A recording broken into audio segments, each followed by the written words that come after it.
असतो मा सद्गमय तमसो मा ज्योतिर्गमय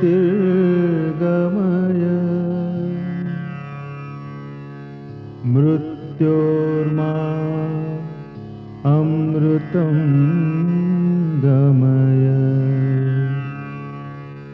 अमृतं गमय अमृतं गमय।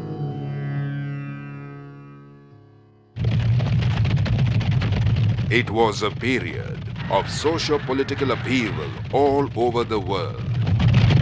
Political and philosophical changes were sweeping the world. India was no exception to it. Thinkers and intellectuals of India were also exploring new theories and hypothesizing vis-a-vis the Indian socio-cultural scenario. Due to their views and the pressures of public opinion, laws like the Prevention of Sati were enacted. Also, a religious insurrection was underway in India, more so in Kolkata, which was then the seat of power of British India.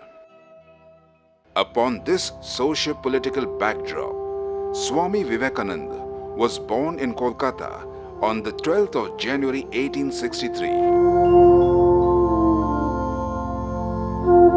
His mother, Bhuvaneshwari Devi, an ardent Shiva devotee, named him Bireshwara, which eventually became Bile. His father, Vishwanath Datta, a famous lawyer, used to call him Narendra. Right from early childhood, Narendra had spiritual leanings. His favorite pastime was meditation. One day, when he was practicing meditation with a few of his friends in a room, a snake entered. His friends got scared and saw Narendra sitting unperturbed in a state of deep trance, with the snake swinging back and forth hypnotically in front of him.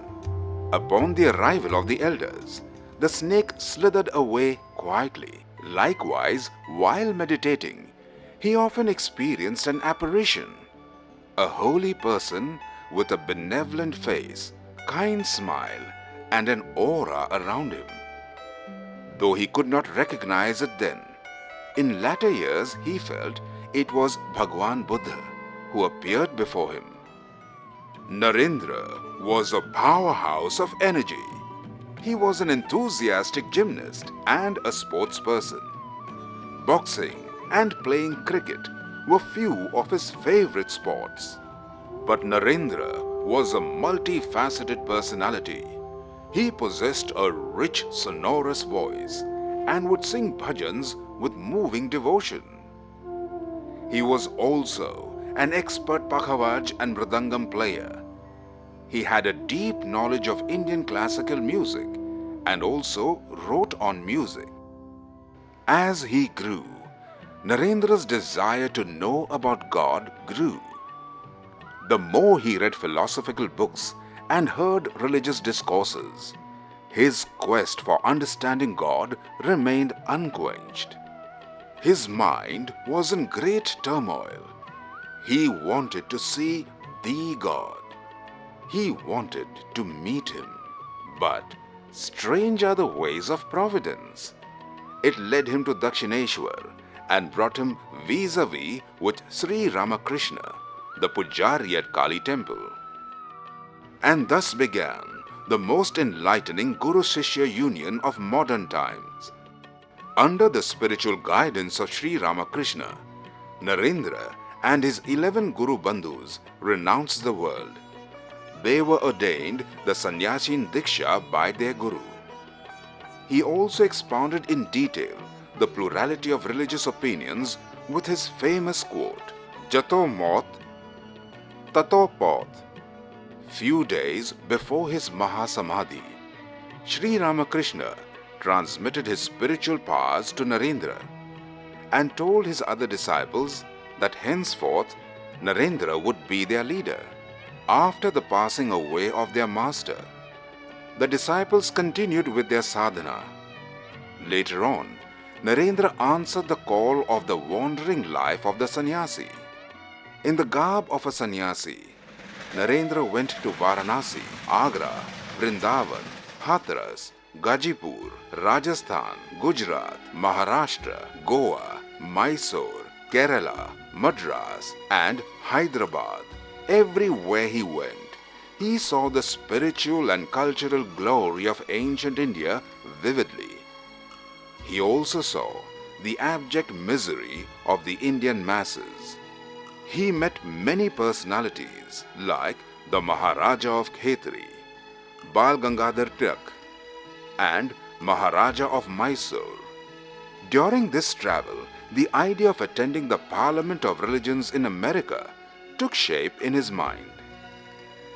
When he reached Kanyakumari, the southernmost tip of India, he swam across the sea and sat on a rock. He sat there in deep meditation. Narendra, by now known as Swami Vivekananda, finally decided to attend the Parliament of Religions at Chicago. Swamiji departed for America from Mumbai on the 31st of May 1893. He travelled via China, Japan and Canada. During his journey, he met an upcoming Indian businessman, Jamshedji Tata, and told him to give his enterprise an Indian identity. At the Parliament of Religions, the world discovered two things: the greatness of Hindu religion and Swami Vivekananda. Sisters and brothers of America,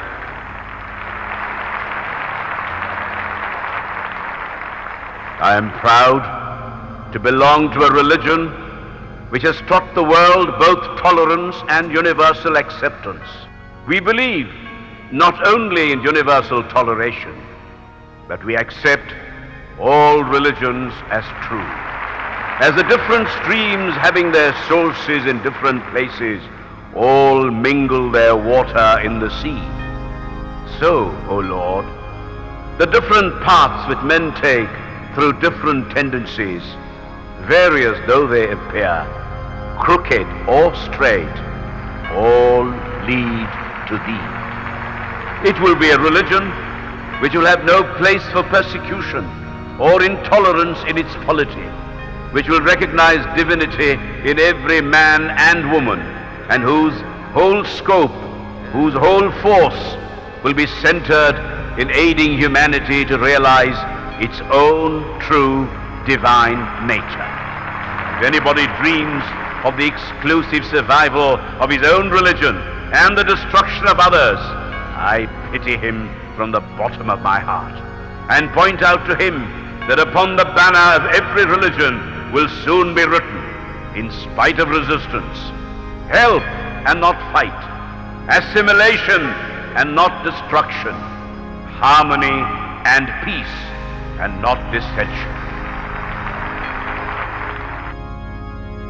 For the next 3 years, Swamiji ignited thousands of American and European minds.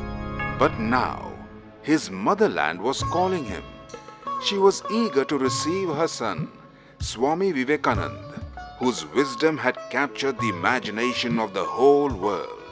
ज्ञानेन तु तदज्ञानं येषां नाशितमात्मनः तेषाम् आदित्यवद् ज्ञानं प्रकाशयति तत्परम्.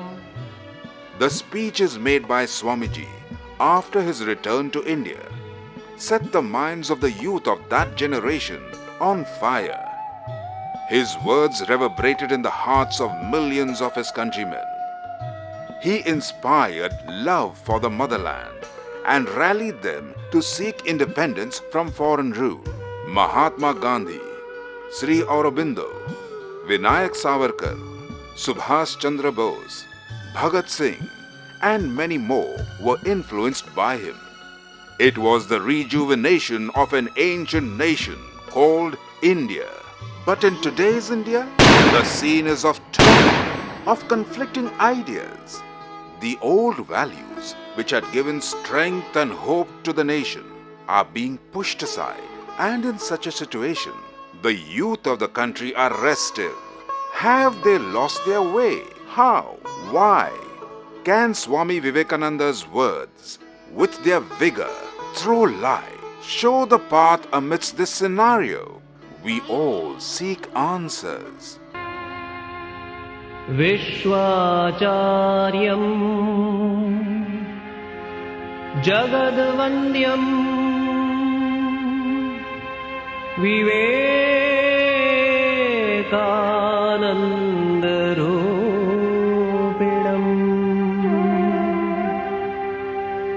वीरेश्वरात् समुत्पन्नम् सप्तर्षिमण्डलागतम्.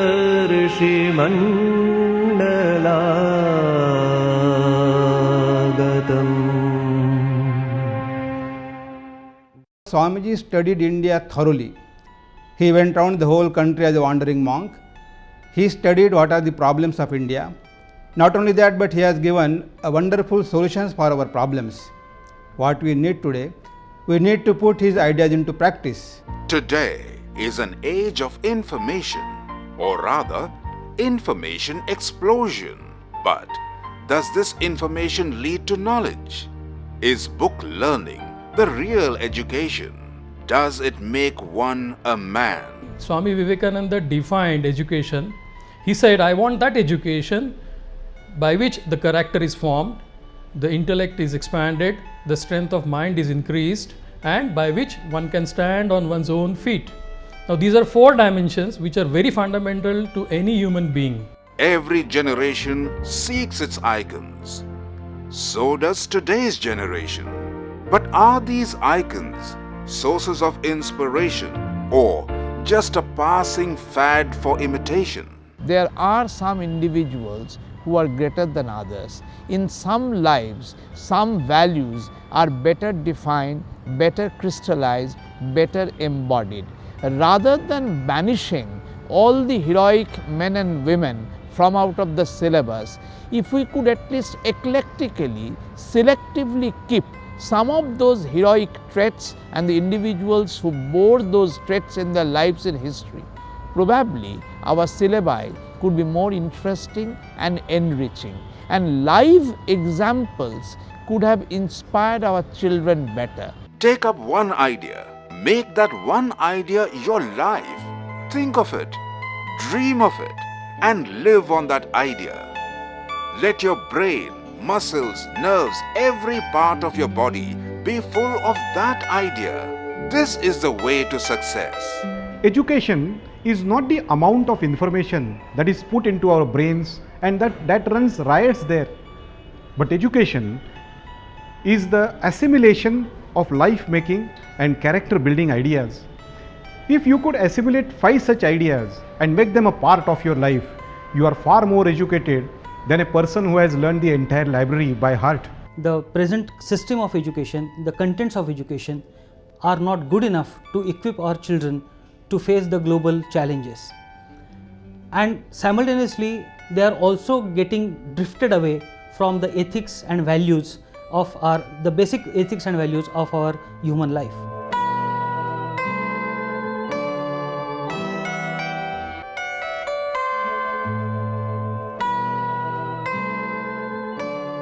They must make an effort to introduce letters of Swami Vivekananda, not all of it, a big chunk of it, and make it part-time reading, rapid reading. Then I think the communication factor will develop.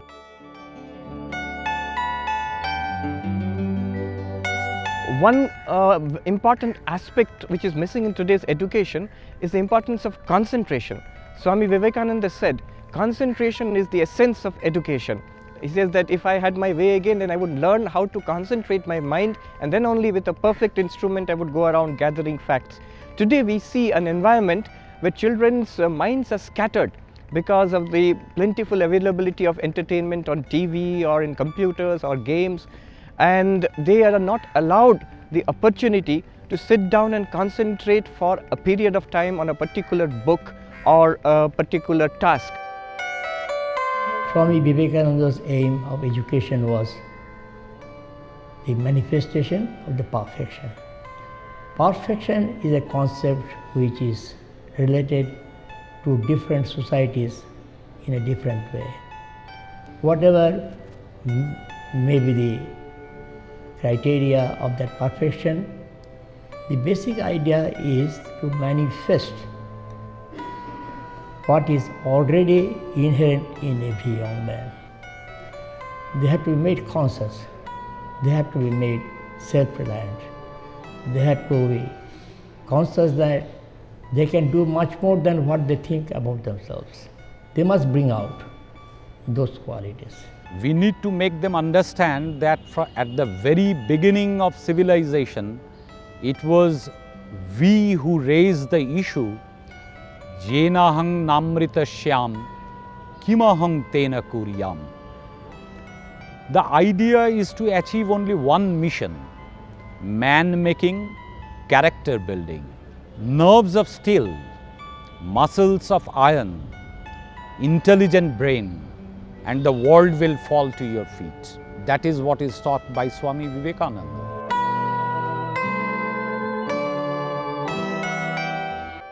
In Berlin, I found cafeterias. Einstein Cafe. Einstein Cafe in Berlin. There are 3 or 4 of them because Einstein stayed for a while in Berlin. So these cafes where Einstein used to go, they keep books of Einstein. Maybe they are not exact books, they are only those covers of the books. They are stocked there. So people will come and drink a cup of coffee and look at the books and think, well, Einstein used to drink coffee here. Can't we spot those areas where Swamiji used to go, bring up cafes with books of Swamiji, let the lay reader come and out of a cursory interest pick up a book and read something of him and then may introduce himself to him. In 1892, Swamiji had come to Hirabagh, Pune, along with Lokmanya Tilak. Swamiji actively participated in the discussions then. Why not turn this historic place today into a discussion cafe? Tilak Vivekanand Cafe, adorning it with their pictures, quotes and a book corner. It would not only revive the historic exclusivity of the place, but also serve the future through today's generation. Satyanna pramaditavyam, dharmanna pramaditavyam, kushalanna pramaditavyam, swadhyaya pravachanabhyamna pramaditavyam. In today's society, what we are seeing, our young generation, they are not aware of this rich culture we all Indians belong to. And earlier, there used to be the joint family system. From their childhood itself, people used to learn how to share and care, how to adjust with others. But nowadays, because of this nuclear family system, people are becoming very much comfortable with their own amenities and all these things they are getting. But they are losing one thing, that is, they are day by day they are becoming selfish. Swamiji in one place, he says, unselfishness is God. Swamiji deplored selfishness. He went to the extent of calling selfishness as immoral. And yet, selfishness is all around. In fact, it is being considered as a virtue. Is it due to the present lifestyle, the cutthroat competition, or the basic instinct for survival? A child is innocent. A child wants to share with others. A child wants to love others. But the education which you are imparting to the child, unfortunately, has so much of negativity. The students are not selfish. Basically, they want to be unselfish. They want to share their goods with others. But the system of education which you are imparting to them, unfortunately, tends to make them more and more selfish.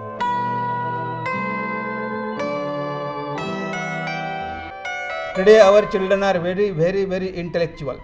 They have got tremendous power, but then at the same time they are selfish. They don't have feeling for others because their heart is not developed properly.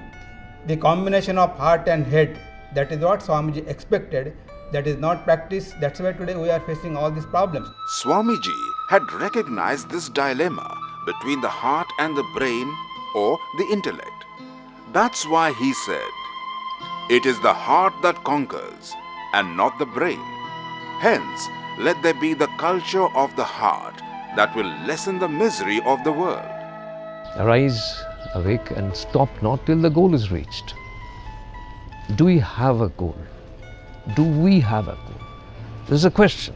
You know, sometimes our technologies, our sciences, they teach us one kind of rationality. Rationality with respect to the goals that we set for ourselves. We are often rational vis-a-vis our goals. We set up the right means to achieve those goals. But the goals per se, they come from substantive ethical frames. Where do we get our goals? Is money the goal? Is power the goal? Is some other kind of gratification the role?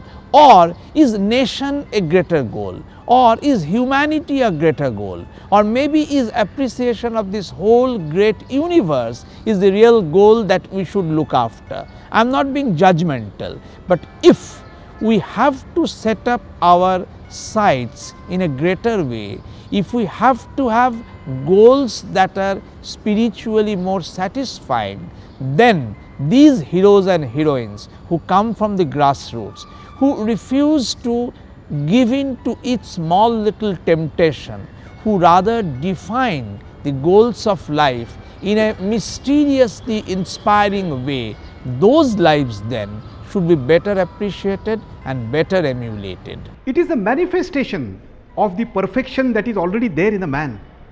It is a manifestation of the divinity that is already there in a man.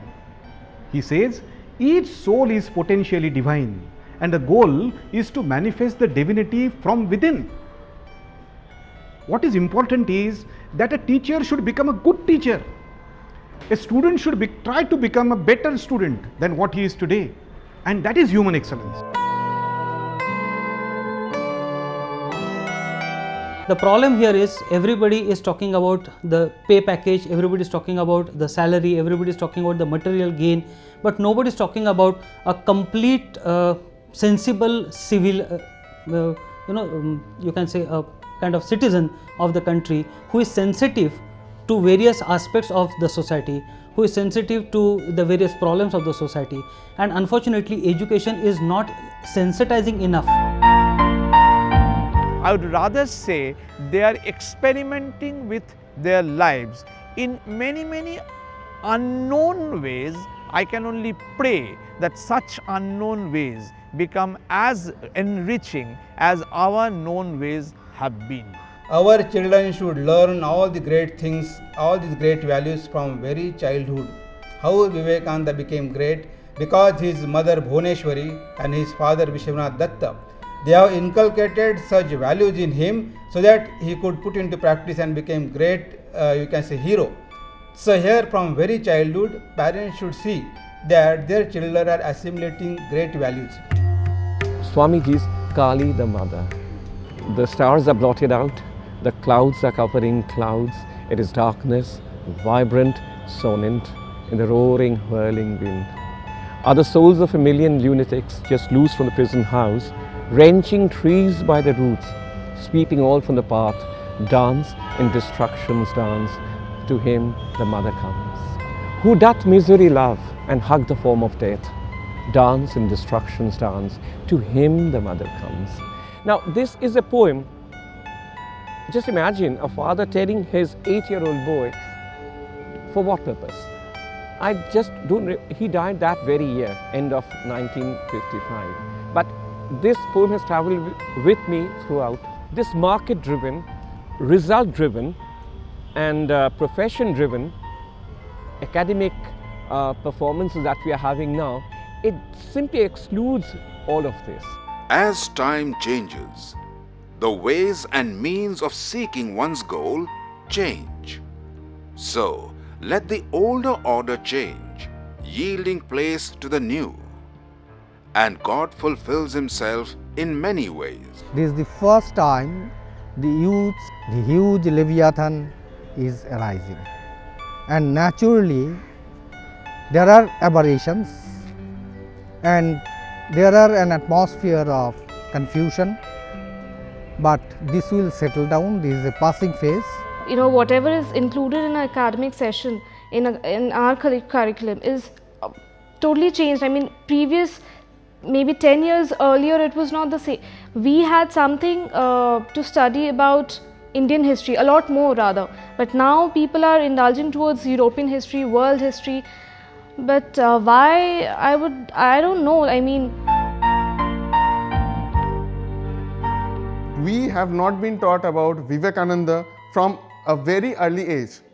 In class 6 or 7, a small portion or a small chapter about Vivekananda summarizing everything what he did in 100 years, everything what he did in his whole life into some basic paragraphs, 2 or 3 paragraphs. I don't think that is enough. Even today, if you ask me what is Vivekananda, I would only say that he was an icon of 150 years back. It is not the youth's fault that they don't know about Swami Vivekananda. It is up to us to recorrect ourselves. Why should Swami Vivekananda be a part of the syllabus? And why do I have to force Swami Vivekananda into the youth? The youth on their own must come to Swami Vivekananda. It is something that for which we need to blame ourselves. What is the need of the day is representing Swami Vivekananda, relaunching Swami Vivekananda, repackaging Swami Vivekananda for the youth. According to Swamiji, the character is strength, character is life. And there is another message of Swamiji. The character is such a strength which clips the adamantine wall of difficulties. This character is very, very important. We are losing values. Man without values is zero. Today, if you see the scams happening globally and in India, one of the major reason is the lack of value, and one of the value of what Swamiji propagates is self-control. There must be control of how much do I want and to what proportion. That's the first value, that is called as brahmacharya, self-control. The second value which is important for the corporate and IT sector is non-violence. Non-violence means not that we must be weak, which is misunderstood, but I must not hurt others, I must not take other people's advantage to achieve what I want. I must not hurt or harm anybody with thought, word and deed. This is what is Swamiji's message. And the third value is truthfulness. I must be able to speak truth and I must be able to listen to the truth. And Swamiji's sentences I remember, which has personally inspired me, is that find out the truth for yourself of this life. Don't believe anything unless you know it is true, and be strong and fearless. If these values are inculcated in the corporate and IT sector, today we will not find all this corruption, all these scams, and not only that people will earn money, but people will be happy. Today people are successful, but the success comes with stress. So success minus stress is equal to excellence. That is what Swamiji's message is. Character building of students and young generation can be promoted through value-based education. They should be made aware of the value of compassion, value of commitment, value of sharing and helping out.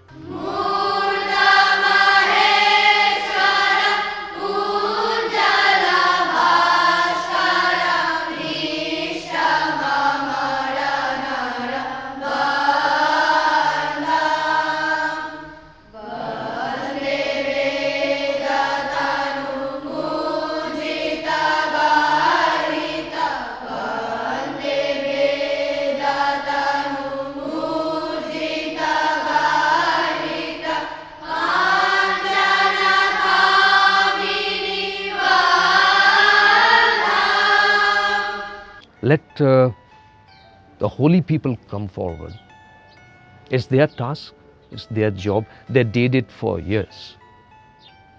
Let them come forward to guide the young people. In the Ganga you can see so much that is floating down, so much that could be impure, but the Ganga itself is always pure. The way it is pure in the Himalayas at Gangotri, the same Ganga is rolling down here. The same India with its great spirituality and heritage of the ancient times. It's the same India today, modern India of 21st century. And Swami Vivekananda would see these three, the Ganga, his nation, and the children, as the great potential for the future. Wisdom is the goal of all life. Wisdom is the treasure, as ancient and immortal as time itself. It should be inherited, assimilated, preserved, and should be passed on generation after generation. What Swami Vivekananda did was, recreate a new symbol of India, the symbol of power, the symbol of honesty, the symbol of discipline. That is what he did. Look at the whole world around today. Everything is crumbling. The value system is crumbling. The physical world is crumbling. The money world is crumbling. What is not crumbling is the Ramakrishna Mission. Ramakrishna Mission was founded on the two basic tenets of his Guru, Sri Ramakrishna, Jatomo, Tatopod, and Jiva Seva, Shiva Seva. It was conceived and conceptualized by Swami Vivekananda with a vision. That vision has been the guiding force for Ramakrishna Mission for the past century and more, and will remain so for centuries to come.